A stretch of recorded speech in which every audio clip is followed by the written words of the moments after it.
자, 최 변호사님, 이 라움의 노동 전문 변호사님이신데요. 이런 경우에는 어떻게 생각하세요? 예, 방금 이제 질의를 받은 사항은 현재 이제 코로나 시국에서 정말로 많이 질의되고 있고 또 그것에 대해서 답변하고 있는 사항입니다. 경영상 이유로 인해서 더 이상 이제 근로자를 계속해서 고용한다면 이제 더 이상 운영할 수 없는 사항이 발생한 경우에 먼저 근로자에게 공고사직 등으로 인해서 이제 뭐 사직을 해라 이렇게 공고를 했음에도 불구하고 사직하지 않는 경우 대기 발령의 형태로 자택에 머물게 하는 그런 사례가 종종 발생합니다. 이 경우에 먼저 한번 생각해 봐야 되는 것은 대기 발령이 정말로 이제 경영상 필요에 의해서 이루어지는 것인지를 먼저 살펴볼 필요가 있을 것 같습니다. 통상 이제 우리가 대기 발령이라고 했을 때는 판례에서는 대기 발령 사유가 경영상의 일환이기 때문에 그것의 정당성에 대해서 넓게 인정하고 있는 것은 판례의 태도입니다. 여기서 이제 경영상의 필요와 그리고 근로자의 생활상 불이익을 비교했을 때 경영상 필요가 더 정당하다고 판단된다면 이 대기 발령 자체가 이제 부당한 것은 아니다 이렇게 판단되는 경우가 사실상 많은 것이 사실입니다. 근데 이 대기 발령이 우리 이 경영상의 필요에 의한 것이 아니고 이제 징계의 일환으로 이루어진 것이 아닌가 이렇게 이제 의심되는 사례가 종종 발생하기 때문에 더 큰 문제로 논의될 수 있다고 봅니다. 서두에 말씀드린 사례처럼 공고사직을 먼저 이렇게 권유를 했는데 사직을 하지 않자 대기 발령을 했다. 그렇다면 근로자 입장에서는 어떻게 생각을 할까요? 내가 사직을 받아들이지 않았기 때문에 경영상의 필요가 없음에도 불구하고 사용자가 나를 징계의 목적으로 대기 발령을 했다. 이렇게 주장할 여지는 충분히 있을 것으로 보입니다. 근로자 입장에서는 정말 자신에 대한 대기 발령이 회사의 경영상의 어려움이나 필요성에 의해서 이루어졌는지를 우선 면밀하게 살펴볼 필요가 있고 여기에 대한 증거가 어느 정도 확보가 된다고 하면 비록 대기 발령이 통상적인 예를 봤을 때 회사의 경영상 필요에 의해서 정당성이 인정되는 사례가 많기는 하지만 이것이 징계 사유로 인한 대기 발령으로 주장해서 이것이 부당하다고 주장할 여지도 충분히 있다고 생각이 됩니다. 이상입니다.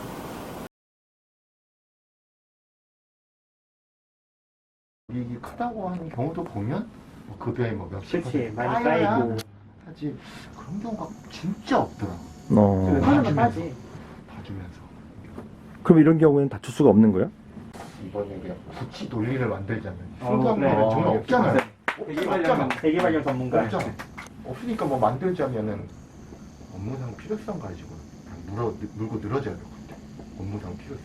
우선 필요성? 불이익은 없다.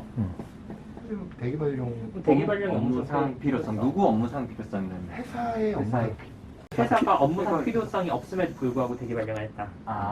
그러면 굳이 업무상 필요성 아직까지는 인정 안 되고 있는데 굳이 논리를 만들고 의뢰인이 의뢰했는데 뭐 해야 되잖아. 업무상 필요성을 오히려 회사가 그럴 필요가 없다. 대기 발령 길어질수록 필요가 구차해지는 거지 회사 입장에. 대기 발령할 필요가 없다. 사실상 징계 의도로 한 거다. 다른 이유가 있냐? 뭐 부서 보직 이동이나 뭐 이런 거 회사가 진짜 그 입증할 수 있냐? 근데 생활상 불이익도 전혀 없잖아. 생활상 불이익 없는데 또 업무상 필요성하고 또 비교 형량을 하다 보니까 업무상 필요성 자체가 없어 버리니까 회사의 인사권의 행사라고 주장하면 그러니까 그렇게 주장하겠지. 그치. 그 인사권 당연히 회사가 주장하면 뭐 인사권 정당성이라는 게 업무상 필요성, 생활상 그래. 그리고 비교인데 업무상 필요성이 없으면 생활상 불이익까지 갈 필요가 필요가 없이. 없거든요. 단계로 쪼개서. 네. 그럼 이거는 비교냐. 가지도 말자 생각하는 업무상 필요성 자체가 없다. 회사는 뭐 주장했죠. 나는 인사권으로서 얘를 쓰면은 막 그 뭐죠? 뭐 회사에 손해도 입힐 것 같고 하는데 객관적으로 또 입증할 수가 있는지 사직에 대한 불응만으로는 뭐야 필요성이 없다고 볼 수 있죠. 그럼 이건 부당 대기 발령이 될 수도 있는 거네. 있다. 부당대기 발령이 될 수 있다. 약 한 2개월밖에 안 됐다고 하더라도 대기 기간이 한 2개월 정도밖에 흐르지 않았다 하더라도 물론 생활상 불이익이 없다 보니까 아직 현실 세계에서는 잘 안 먹히긴 할 것 같아요. 그 물어보고 싶은 거지. 아, 왜 다음 인사 조치 왜 안 하느냐. 회사 입장에서는 그 대기만 시키는 게 아니라 그 3개월 동안 월급 주고 있지 말고 빨리 다음 인사 조치를 해라. 뭐 해고를 하든지 뭘 하든지 이게 뭐 해야면 그 해고 가지고 올 거 아니야. 그러니까. 근데 이게 불안한 상태에서 계속 있게 하는 건데 급여 주고 다 하니까 생활 불이익이 없는 거야. 그냥 부당대기 발령이 안 돼버리는 거야. 근데 이 당사자 입장에서는 원래 아침에 일어나서 씻고 나가서 이게 어떤 생활 패턴인데 그냥 계속 집에만 있으라고 하는 거지. 근데 아니 사실은 좀 그러니까 그 만들어낸 논리가 맞아. 그러니까 주장할 수 있는 건 그런 단계이긴 한데 현실적으로 좀 게다가 대기 발령 기간 2개월밖에 안 되는데 그지? 한 2, 3개월밖에 안 되는 상황이고. 2, 3개월밖에 안 되는데 그거 갖고 뭐라 그럴까? 그 정도면은 웬만하면 인사권의 범위 안에 다 포함되지 않나? 그 정도는? 그럼 박사 입장에서 그런 불안감 있잖아. 뭐 대기 발령은 진짜 그 대기 아니야. 이 대기가 2, 3개월 진행된다라는 것은 이거 대기 발령을 만약에 직위 해제랑 동의어라고 치면은 직위를 해제시킨 다음에 그냥 대기만 하고 있으라 이렇게 얘기하면은 이거는 그 사람한테 되게 불안한 거 아닐까? 불안한 것 이게 어떤 뭐 피해가 있다고 볼 수 있지 않을까? 이건 진짜 엄연히 뭐 공공연한 사실인 것 같아요.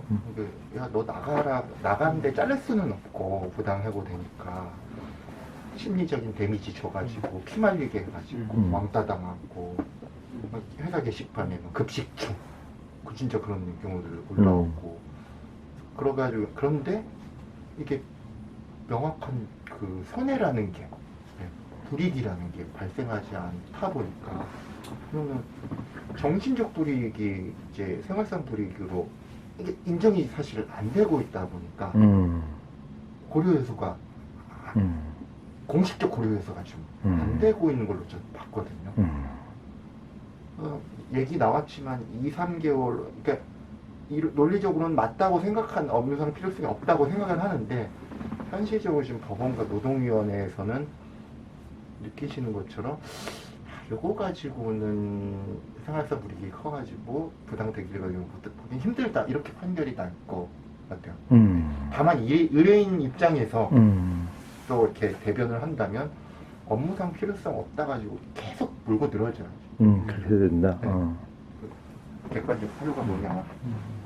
우리 정관영 박사님 입장에서는 기본적으로 지금 박사님 이렇게 말씀을 들었다 보니까 이 생활상 불이익을 참 이거 어떻게 우리가 말하기가 어렵구나. 직장 내 괴롭힘과 또 그 좀 유사한 측면이 있다. 저도 이번에 직장 내 괴롭힘 사건을 하나 하면서 그런 생각이 좀 들었고요. 그래서 대기 발령 사안이 실제 이게 사실상의 징계에 해당하는 사안인지 혹은 회사의 조직적, 집단적 이런 그 직원 하나를 좀 왕따시키고 직장 내 괴롭힘에 가까운 뭐 그런 부분들이 좀 있는지 그래서 그 사안들의 법리를 유추할 수 있는 건 좀 유추를 하고 좀 해야 되지 않을까.